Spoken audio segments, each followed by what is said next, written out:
Jay here from the Frenzal Rhomb band, and we are about to go on a pretty extensive tour to all the places that we didn't go to on the last tour, celebrating the 25th-ish anniversary of the Man's Not a Camel record. We did a tour at the end of last year for the same record, and it went well. But we only did like 8 shows, so now we're doing like 25. Very nice, bro. Thanks for joining us today, Jay. Always a pleasure. No worries, man. Now, as you say, bro, you hit the road in May for a man still not a camel tour, celebrating the 25th anniversary of an album that came out 26 years ago. Makes perfect sense. 26. It's yeah, it's perfect sense. We just wanted to go back to Ulladulla and like all the Ulladullas of Australia. I noticed there is some places in there you're playing that I've never even heard of before. Yeah, well, that's because you haven't traveled anywhere. No, I haven't been outside my lounge room, bro. I'm quite boring these days. Yeah, no, we go to all the cool spots. And yeah, it's going to be mad. It's yeah, I love those going to all those towns and catching up with people that you haven't seen for ages, and you know, seeing the people. Nice. Now, I did a bit of research here, bro, and my facts might not be 100% correct, but the Well, same year a man that'd be unusual. it would be, wouldn't it? So the same year that A Man's Not a Camel came out, the world had the Y2K scare. Tiger Woods won his first PGA championship. Apple released the Power Mac 64. The Matrix trilogy began, and SpongeBob SquarePants premiered. Now, aside from SpongeBob, the rest have been confined to history. So therefore, by proxy, A Man's Not a Camel and SpongeBob SquarePants have got a lot in common. Well, it's I'm glad you brought that up. No, to be honest, I don't think I've ever seen SpongeBob. I'm ashamed to say it. And those other things, I've probably still got a Mac 64 somewhere. But but yeah, no, that record seemed to resonate with people. It had all those songs on it, like I never had so much fun, and You're Not My Friend, and I Miss My Lung, and all that jazz. There was a lot of songs on there that, let's be honest, weren't very good, but uh, but they had a few songs on there that seemed to resonate with people. And like, I mean, we're sort of doing this tour where we're celebrating this record, but to be honest, we play all the good songs off that record every time we play. And, but we are pulling out some deep cuts. And yeah, I've had to relearn a lot of lyrics. I actually looked up the lyrics on the internet to try and figure out what they were, to try and relearn them. And I'm pretty sure the internet was wrong. So I was like, even when I was 26, I wouldn't have been singing that. I think we worked them out eventually. So does that mean that you're going to be playing the whole of A Man's Not in Camel in full? 100% not. We wouldn't do that to our audience. It's there's a few songs on there that just have not stood the test of time. I mean, even a week after it was released, we weren't playing them. But it was yeah, I feel like it's sort of when you see bands doing their whole album, I'm always like, come on, mate, they weren't all bangers. No, they weren't. And plus, it's boring when you know what song's coming next. Yeah, that's right. And we sort of litter them through the set. So we'll do sort of 3 or 4 songs off Camel, and then a couple of newer ones and a couple of things off Sans Souci, because we've been around for so long. We got 10 albums. So we sort of, yeah, try and play a bit off bits and pieces. Yeah, well, now that album remains your highest selling one yet, bro. Like you say, there's some songs on there that aren't typical Frenzal. So why do you think people connected with that one album so much out of the 10?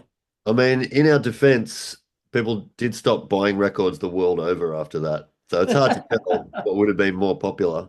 But yeah, I don't know. I think maybe that just it's a pretty big sort of pop record, I guess. Like it was less four on the floor kind of punk sort of stuff. And I think we were trying a little bit to just do something a bit different. Like there was a lot of bands around doing that same beat that we'd been doing and stuff. And yeah, I just think we're trying to expand our songwriting a bit for better or worse. And yeah, I don't know. I think just the poppy nature of it, like pretty catchy little bits in there and stuff. I know the first time I heard it, mate, like when I heard You Were Not My Friend and I Miss My Lung, I was You're shocked. like I'm like, you're how like, the fuck? who is I was. this? I I was. hate this. I I hate these actually people. did say that as well. But history sort of proves that I was wrong. But Yeah. are they the first two slow songs you've written, you've had on an album? I Yeah, looked through them prior last to that night. I point, can't remember. I think the we had a few medium sort of pace on it, like on I guess on Not So Tough Now we had like This Is Not Your Time and Wish You Were There and stuff like that. Like, but yeah, no, definitely nothing like I Miss My Lung or anything like that. I think we'd at the time in '98 because we went to the same studio that recorded Sublime. And Sublime had just done that record where that was pretty totally different to what they'd done before. And yeah, we were sort of yeah, I don't know, just trying to have a crack at something else, I guess. I think our manager at one point it was saying like, "Oh, you should just like play instruments that you've never played before." And I was like, "Well, that'll sound shit, but I think I get what you mean."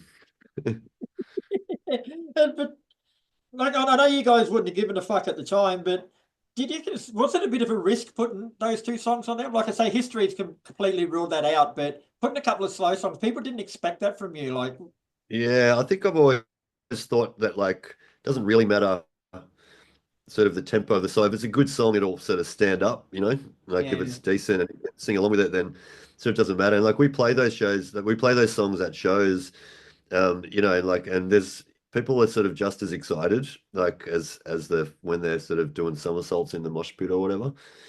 you're Like probably glad for the relief. and big, yeah, probably. And yeah, just big sing-alongs, you know, like everyone's singing along to all the verses and the choruses and you know, even the guitar solo, we never had so much fun. People sing along with the guitar solo. It's hilarious. Crowd Lindsay out. We've had enough. Yeah. So, what are some of your memories from making that album, bro? Are there any standout moments? Yeah, so we were in LA in this studio that yeah, sort of the more at that time the bands that were recording there were, you know, like Pennywise and yeah, Sublime and sort of bands like that. But the studio had a history in like cock rock. So there was a lot of like we met Don Dokken and we met the guys from Great White turned up in this limousine that they'd I guess they'd had that limousine since like 1985, so it was like blowing smoke, it had dents in the doors. They were still driving it around. And yeah, remember me and Gordy sitting in the back of Don Dokken's BMW or whatever and listening to the new Dokken record in 1998. Because like, I don't know about this, mate, but but yeah, it was a pretty weird world, that LA world. And then I think we finished it in Melbourne. We got the guy that had recorded us. We flew him out to Australia and yeah, finished it in a studio in Melbourne. And I think there's one song, maybe the secret track on it. I've got a memory of because I sort of had this song and it was real sort of we tried it every way, like we tried it fast and is that I don't want to go to work today, I think. We ended up putting in a secret track, but I tried to sing it 100 times and nothing was working. And I mean, if I'm honest with myself, I was probably quite drunk, and Possibly. and and I remember our manager coming in and basically standing on my chest in the studio, like I was lying down trying to sing it, and he came and stood on my chest. It was very unpleasant. So I think my personal favorite on the album, bro, is I Know Why Dinosaurs Became Extinct. Like, Oh where did yeah, that come from? Where and how the fuck did that come from? I mean, I don't know the answer to that question. I've got a mental picture of it. I've got the big fucking long dinosaurs, but I just wonder where it came into your thought process. I mean, it feels like one of those songs that I mean, you can barely call it a song really, but um it's one of those things where at the time you think this is hilarious and then after about 11 listens you're like, why did we put that on the record? I'm glad you did, mate. That's probably when I first heard it, that was one of the saving graces for me. Like, it's grown on me now, but at first it was like, it'll get better. It'll get better. Yeah, it's good. No, it was pretty polarizing, I think, at the time, like and because we sort of grew up in that more sort of punk world, people were pretty quick to call you a sellout or as soon as people start coming to your shows or people from the suburbs start coming to your shows or you Yeah, could to tour, make money from tour it. regionally or whatever. I was like, oh mate, this doesn't sound right. You guys fucking sellouts or whatever. But you know, we sort of copped that anyway, so it didn't really bother us. But yeah, it was you know all the people that were expecting something. I guess you know there was still songs on there that sort of met their needs. I guess. Yeah. And Men's Not a Camel also scored Frenzal Rhomb 3 ARIA nominations with You're Not My Friend was nominated for Breakthrough Artist Single. The album was nominated for Best Rock Album. Never Had So Much Fun was nominated for Best Pop Release. Like, I never would have Yeah, classed it as a pop Ky- band. Kylie Minogue won that. You We got were beaten by Kylie Minogue in a no, pop contest. I know we were robbed. I'm still bitter. I'm still bitter about that. Should have been us. That was mine. Why were you nominated in the pop category? I mean, it's a pop song, like What fucking pop song? I liked it. It's like, it's a poppy song. People singing along. It's yeah, the heaps of songs on that record I reckon fit into that sort of category. I mean, it was still sort of alternative music, I guess, but yeah, that was probably the closest that we came to that sort of world. And yeah, there's Kylie nothing like Minogue being, fucking chipped you. I know, fucking hell. Singing fucking Budgie. And at least these days we get beaten by like, I don't know, the Amity affliction or whatever. So you are improving. Yeah. And you also performed at the ARIAs that year, bro. Like, how was that? Did they give you a lecture before you went on stage and before you came and tell you how to behave and how not to behave, or did they just let you go? I think we sort of prepared them to a point because we had this idea. So I'd broken my arm in we just got back from this tour of Canada and we played at this snowboarding festival and I'd broken my arm real badly crowd surfing while I was trying to sing at the same time. It was fucking dumb. But yeah, so I got back and like we had to do the arias and I was like, oh, I really don't want to just be up there with a broken arm. And so I can't remember whose idea it was, but it was like, why don't we all get dressed up like we're all been in accidents or we're all in hospital or whatever, or wheel you out on a fucking hospital bed and, do that. We had a mate in a wheelchair and then yeah, Kris, I think our manager again, he was like, oh, I could probably get some fake blood and like get a pump off stage and pump it through your costume and like out your arms and out your head and stuff. So we did that, but we had to put plastic down across the whole thing. I think I might have squirted a few people with their fancy designer dresses. It wasn't ideal for them, but yeah, I think we always like used to. I remember our manager saying once early, like bands like you guys never get on TV, like or radio or anything like that. So if you do, you've got to make it memorable somehow. That's true. So we ended up just doing the fucking most stupid shit. But, Have you been invited back? strangely not. No, I actually got an invite in the mail this year. I was hoping you were going to be there. It would have Hey, been fun. are the tickets like $400 or something? Is it? Jesus. Yeah.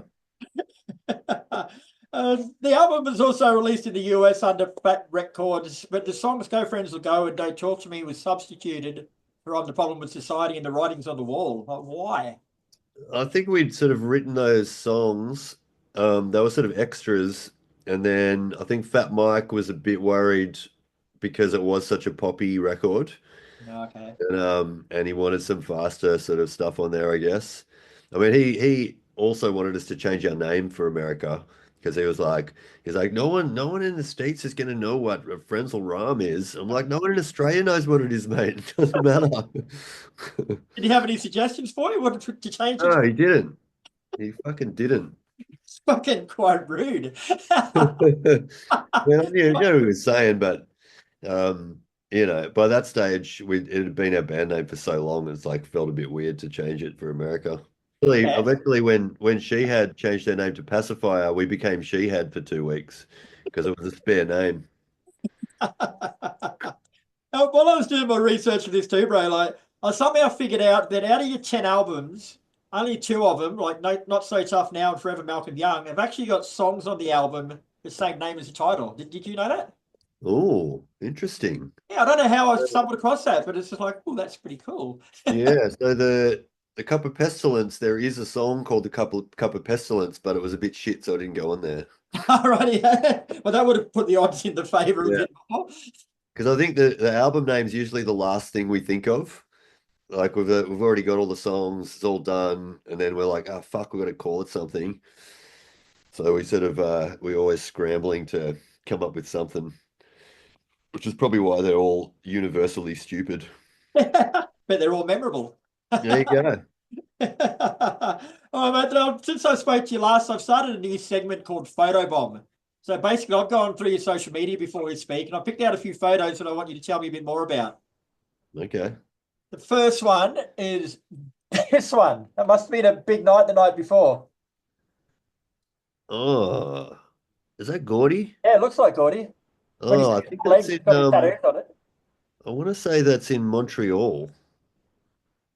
His And mates I pictured his reckon soul in their tent. we did this show a couple of years ago where we got asked to come to this festival in Montreal, and they basically paid for all our flights and gave us some money on top and gave us somewhere to stay and stuff. But we were literally played we traveled for 48 hours. I ended up staying there and going camping for a couple of weeks, but the rest of the guys, Gordy included, as you can see in that photo, just got off a plane of for like 30 hours or whatever, and then went to sleep, got up, played for half an hour, and then got back on the plane and came back to Sydney or to Melbourne. No, but he could have found something better to sleep. What does he need a midget circus tent on his head for? Well, I feel like it's on brand. Fair call. All right, with this one, like the smart money on this one would be that it's for a film clip, but knowing you guys, it might not be. Yes, it's a film clip. Which one? For our most recent record, that was for the song I thought it was yoga, turned out it was ketamine. And, I think I was playing the part of a cult leader, and these guys were my followers in the yoga studio. Rightio. Was there any real ketamine consumed? No, there No, wasn't. No, it changed. was a very lackluster affair. Yeah, well, I'm not going to talk about that one anymore. I've got this one, mate. I want to know what was going through your mind at that particular moment of time. Oh yeah, trying to get the note.